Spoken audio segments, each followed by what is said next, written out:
إذا كنت تريد التوصل بجميع أخبار ومستجدات الوداد، تابع قلعة الوداد على اليوتيوب.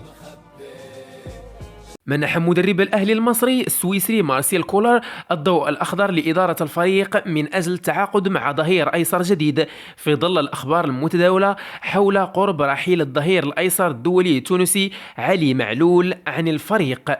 وفي هذا الإطار كشف الإعلامي الرياضي سيف زاهر عبر برنامج ملعب أون الذي تبثه القناة الرياضية المصرية أون سبور بأن إدارة الأهلي المصري ترغب في التعاقد مع الظهير الأيسر والدولي المغربي يحيى عطية الله.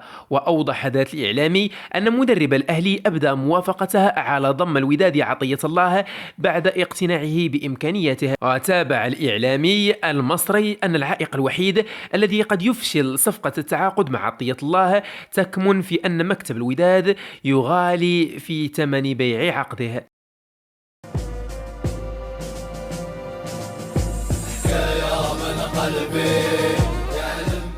إذا كنت تريد التوصل بجميع أخبار ومستجدات الوداد، تابع قلعة الوداد على اليوتيوب.